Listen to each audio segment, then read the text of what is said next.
सहयोगी मेरे स्टाफ साथी और प्यारे प्यारे नन्हे नन्हे बच्चों, आज हम माँ सरस्वती के आंगन में माँ सरस्वती के जन्मदिन को हर्षोल्लास से मना रहे हैं। विद्या का ये प्रांगण है वो एक रूप से माँ सरस्वती की ही देन है। सरस्वती जब अपना आशीर्वाद हम पे बनाए रखती है तभी हम विकास की ओर बढ़ते हैं। माँ सरस्वती हमें अच्छा रिजल्ट प्रदान करती है, लेकिन वो तभी प्रदान करेगी जब हम मेहनत करेंगे। माँ सरस्वती हमारे संपूर्ण व्यक्तित्व का विकास करने वाली देवी है।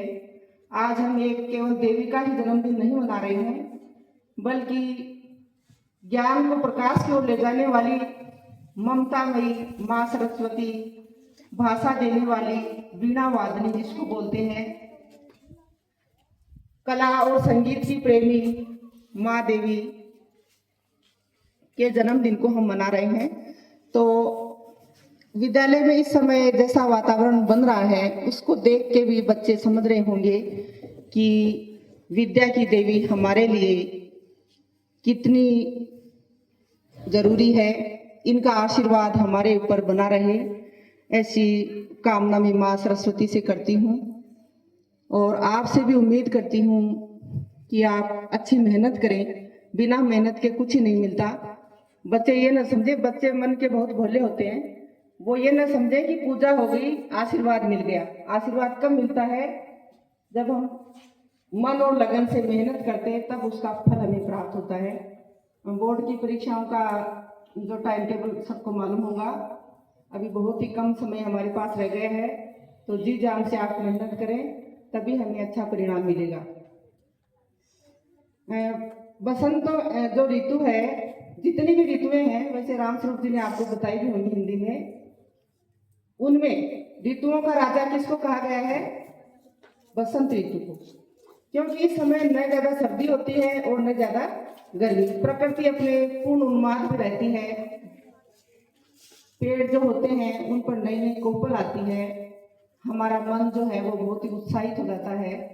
अभी बच्चों ने माँ सरस्वती के लिए जो कुछ पंक्तियां हमें सुनाई, सही मायने में तो मैं ये कहूंगी कि मुझे आज लगा है कि वास्तव में हम उत्सव मना रहे हैं। आज आपने स्वयं भाग लिया। कल मैंने कहा था ना कि सब बच्चे भाग लेंगे, तो वाकई आपने मेरा मान रखा। हर कक्षा से बच्चे यहाँ पर आए, उन्होंने अपने विचार व्यक्त किए और बहुत ही सुंदर शब्दों में, दो दो पंक्तियों में सुनाओ चाहे, लेकिन आपने बहुत ही प्रेरणादायक वो पंक्तियां सुनाई और मुझे, मेरी आत्मा को आनंदित कर दिया। तो मैं चाहूंगी कि आगे भी आप ऐसे ही उत्सव में भाग लें, क्योंकि जितनी भी एग्जाम होती है, अगर एग्जाम क्लियर करना ही वो नहीं है, उसके बाद इंटरव्यू होता है। तो इंटरव्यू में हमसे डायरेक्ट क्वेश्चन किए जाते हैं और उनका हमको जवाब देना पड़ता है।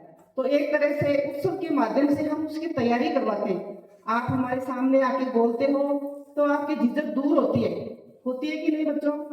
होती है ना। तो जिन बच्चों ने यहाँ की बोला वो इसको महसूस कर सकते हैं। जो बच्चे नहीं बोल पाए वो इस बात को नहीं समझ पाएंगे। तो मैं आपसे उम्मीद करती हूँ कि आगे वाले जो भी उत्सव आए उनमें आप ज्यादा से ज्यादा भाग लें।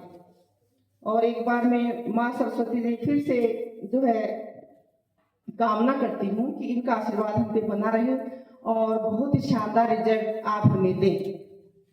और ये कब मिलेगा? माँ सरस्वती कब खुश होंगी? जब हम मेहनत करेंगे। आप हर चैप्टर अच्छे से याद करें, ऐसी मैं आपसे उम्मीद करती हूँ बच्चों। और साथ ही आज जो है पास में एक और फोटो लगी हुई है। किसकी लगी हुई है? सुभाष चंद्र बोस की, जिन्होंने देश को आजाद कराने में अहम भूमिका निभाई।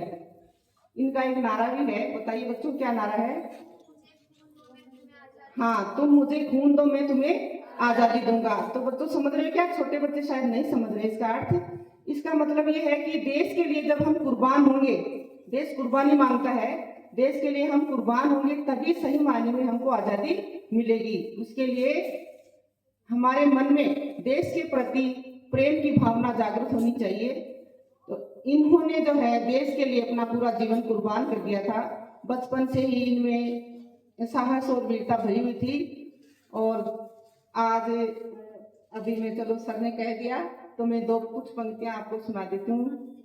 वैसे तो 15 अगस्त और 26 जनवरी पे अपन देशभक्ति कार्यक्रम करते हैं, लेकिन आज इनकी भी जयंती है, तो श्रद्धांजलि के रूप में यूँ मान लीजिए कि मैं कुछ पंक्तियां सुना देती हूँ कि एक सच्चा देशभक्त जब वो जेल में होता है तो उसके दिल पे क्या गुजरती है, उसके मन में क्या क्या विचार आते हैं। बच्चों, मेरी जो गीत की जो मैं कुछ पंक्तियां आपको सुनाऊंगी, पहले आप उसके बारे में अपने मन में विचार लाइए कि एक देशभक्त अपने देश को आजाद कराना चाहता है और उसको पकड़ लेते हैं और जेल में डाल लेते हैं, तो उसके मन में देश के लिए तो आएगा ही, साथ ही साथ अपने परिवार को भी वो याद करता है कि मेरा परिवार कैसा होगा, कहाँ होंगे मेरे बच्चे, और मेरा देश कब आजाद होगा, मैं क्या करूं इसके लिए, है ना। तो ऐसा मैं कुछ पंक्तियां आपको सुना रही हूँ। ए मेरे प्यारे वतन, ए मेरे बिछड़े चमन, तुझ पे दिल कुर्बान। ए मेरे प्यारे वतन, ए मेरे बिछड़े चमन, तुझ पे दिल कुर्बान। तेरे दामन से जो आए उन हवाओं को सलाम, चूम लूं मैं उस जुबां को जिस पे आए तेरा नाम। सबसे प्यारी सुबह तेरी, सबसे रंगी तेरी शाम, तुझ पे दिल कुर्बान। ऐ मेरे प्यारे वतन, ऐ मेरे बिछड़े चमन, तुझ पे दिल कुर्बान। माँ का दिल बन के कभी सीने से लग जाता है तू, और कभी नन्ही सी गुड़िया बन के याद आता है तू। इतना याद आता है मुझको, उतना ही तड़पाता तू, तुझको दिल कुर्बान। ऐ मेरे प्यारे वतन, ऐ मेरे बिछड़े चमन, तुझ पे दिल कुर्बान। बहुत ही देशभक्ति से ओतप्रोत संगीत जो